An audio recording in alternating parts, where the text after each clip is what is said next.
अस्सलाम वालेकुम व्यूअर्स, मैं हूं मखदूम अमीर हैदर हाशमी और आप देख रहे हैं मेरा YouTube channel Hashmi organic farming. अजीज़ साथियों, आज का हमारा टॉपिक है cattle farming and dairy farming. तो दोस्तों चलते हैं अपने टॉपिक की तरफ।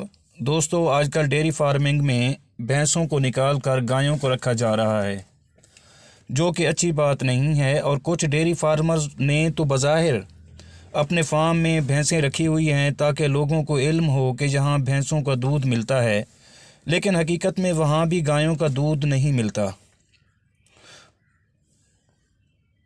बल्कि देसी गायों की बजाय फ्रीजियन या ऑस्ट्रेलियन गायों का दूध मिलता है।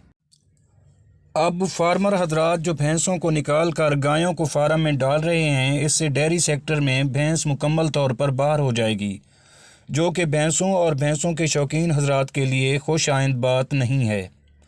अजीज़ साथियों, सब जानते हैं कि भैंस के दूध की न्यूट्रिशनल वैल्यू सबसे ज़्यादा है।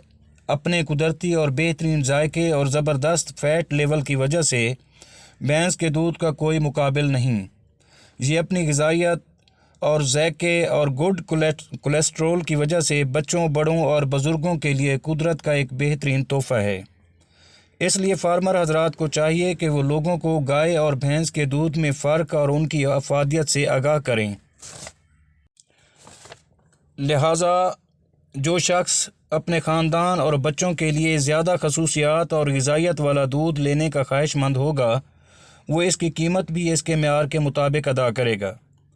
इस तरह भैंसों को पालने वाले डेयरी फार्मर को भी दो फ़ायदे होंगे। एक तो फार्म को सही मुनाफा मिलेगा और दूसरा माली तौर पर मुस्तहकम लोग भैंस का दूध इस्तेमाल करने लग जाएंगे, जिससे ये डेयरी का एक अलग सेक्टर बन जाएगा और इससे हमारी भैंस भी महफूज हो जाएगी और फार्मर भी फ़ायदे में रहेगा। दोस्तों, फ्रीजियन गाय के दूध में ना तो जायका है और ना ही उसकी कोई न्यूट्रिशनल वैल्यू है। तो व्यूअर्स, अब जो नए दोस्त डेयरी फार्मिंग में आ रहे हैं, मेरी उनसे गुजारिश है कि वो गाय की बजाय भैंसों की फार्मिंग करें और इस तरह मुल्क और कौम की खिदमत के साथ साथ हम सेहतमंद मुआशरे की तश्कील दे सकते हैं। तो दोस्तों, अगर आपको मेरी ये वीडियो पसंद आई हो और मेरी ये कोशिश भी पसंद आई हो तो प्लीज़ लाइक और शेयर ज़रूर कर दें। और अगर आप मेरे चैनल पर नए हैं तो प्लीज़ चैनल को सब्सक्राइब भी कर दें, ताकि मेरी हर आने वाली वीडियो आप तक बर वक्त पहुँच सके। और आखिर में दुआ है, अल्लाह आप सब का हामी व नासिर हो। अल्लाह हाफिज़।